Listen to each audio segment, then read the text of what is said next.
So how do you feel with the fans of Pretty Little Liars? First of all, I say the fans are the people paying your bills. Like you are beholden a little bit to that at the end of the day, because that's what it is. Pretty Little Liars fans, the ones that have been lovely have been so lovely. Yeah. Broke through, taught me what art could be. It can really speak to people in a way that resonates, not just to entertain them or to distract for a minute, which is also very valuable, but to speak to them and make them feel like you really aren't alone, you know? Yeah. And those moments are amazing. It always still surprises me when somebody comes up to me, because, you walk around and somebody reminds you this is what you do, and, I know who you are or whatever. Unfortunately, though, online, some of the fans are, it's terrible. I remember there was this meme that would compare me and Sasha when we were both after Emily, and it would be like Gucci for Allie, and then it'd be like Walmart. Target. I remember I used to get so upset. Beyond upset. You're like, I'm at least Target. You might as well say And they tagged me in it. That's what made me turn off my tagged phones. I was like, no, Walmart, because I felt like Walmart. I felt deeply like bargain basement Walmart. And nothing's wrong with bargain basement Walmart. Yeah. Absolutely nothing. I just had a really bottom of the barrel mentality. You know what I mean? Was some of the fans always like that throughout your whole or only when Emerson blossomed? Yeah, a lot of people didn't like me from the beginning too, and I understand it now that I watch and I see how hot Maya is, Bianca Lawson. Is that what it was? Just I feel like people thought she was hotter. She's so swaggy and everything, right? Because I feel like she was the one holding Emily's hand to come out, right? And then Emily does that for me in turn, right? She pays it forward, and she's the Maya to me, helping me come out. Right. And so I didn't watch the show before I got on there. And then I just come on as just big, pale, redheaded, Big Bird, let it drown you. I'm like, this petite, beautiful Maya, they're so great together. I get it now. I get it. And fans were just like, what? What was this pasty like? You know what I mean? But they said that to you? No, they said it online. Yeah, they did not say it to your face. They just tagged you in it. Right. Just so you could accidentally come across it. But the online hate got to me bad. Wow. Being a child actor, as you know, you always have this demeanor of I'm likable. I'm always likable. You know what I mean?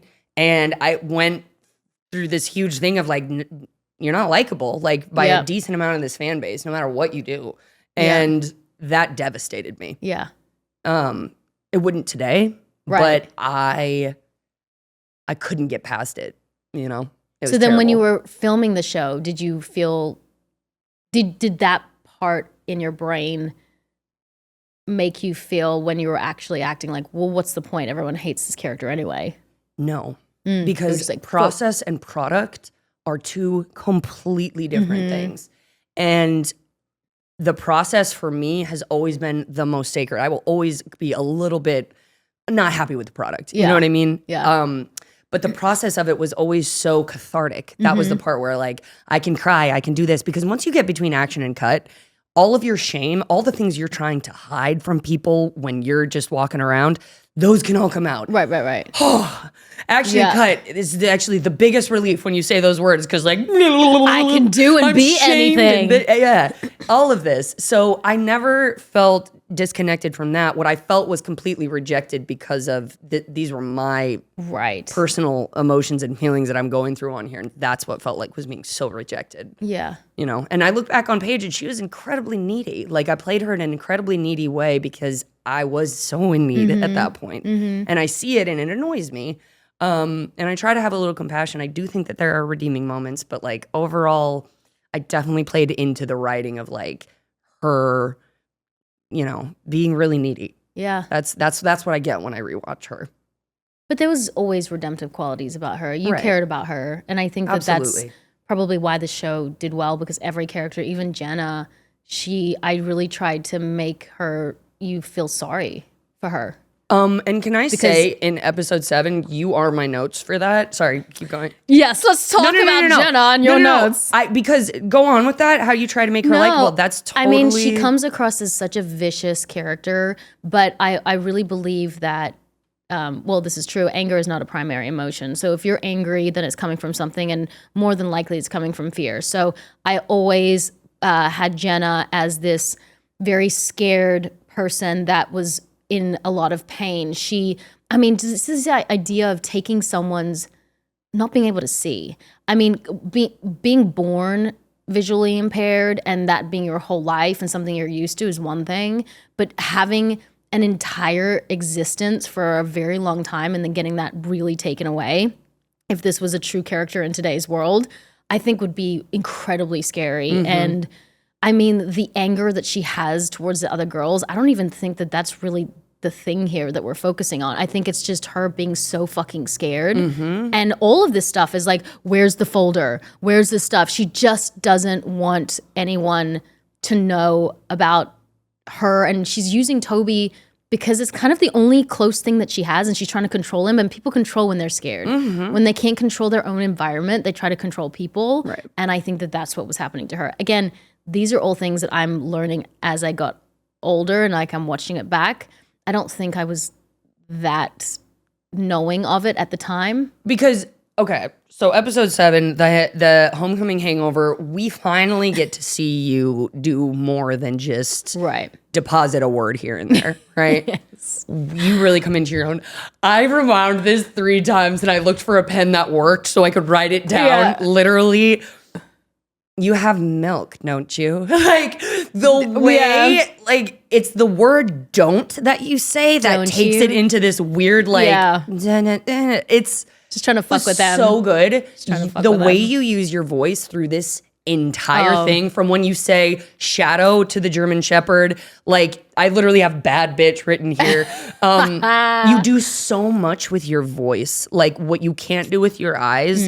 I hear in everything of your, I hope you're not lying to me. Like I heard not just, I hope you're not lying to me. Like I heard the fear. Yeah. I hear like the vulnerability, and it adds this creepiness to it. It actually adds this thing. You're you know so what sweet. I mean? Yeah. No, really though. Because I didn't have a lot to say. I remember really breaking down almost every word and what each word meant to me. Because again, I was in my 20s and no kids. I had a lot of time on my hands and not a lot of dialogue. Yeah. So that's what we do. We're I was what does this word be like? Shadow, the dog. What does this really mean to me? Who is this guy dog to me?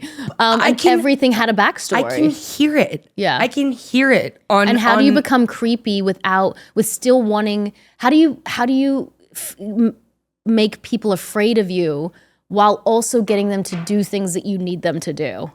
And that was the dichotomy for me. It's like, how do people care about me, but also I needed them to be afraid of me, because if they weren't afraid of me, then I wasn't safe anymore.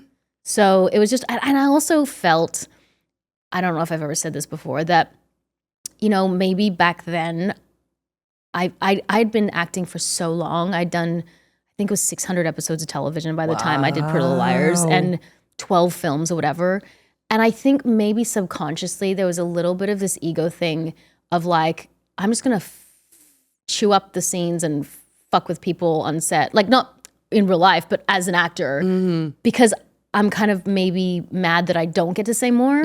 So I'm like, how can I just fuck with everyone? Yeah. You know? And I look back and I think that part of it was just like ego and just going, how can I really chew up this scene? Yeah. Well, I mean, it's really lovely. I was really happy to finally like get to see you in a bigger capacity. Really, really, really cool stuff. And okay, so what did you feel when you first heard this storyline between Toba and Jonah? Jenny and Toby. You know Jenny and Toby. Jenna and Toby. What did you first think when you were like, what? They hooked up? Yeah. I didn't feel like it was such a big deal that people ended up making it on the internet, because they weren't related. Right. They weren't related. Right. But you didn't know that at first, or you did? I always knew that they weren't blood. Right. So it was a little screwed up, but I didn't have But everybody else knew that too, that you weren't blood? Or was that revealed later? I think I always knew I was a step. You did, but did the audience know? I don't know. I don't think so. Maybe they didn't. Right. No, they say stepsister, don't they, in the beginning of the series? I think that they... Oh, okay, yeah. Yeah, the word stepsister and Toby's mom and,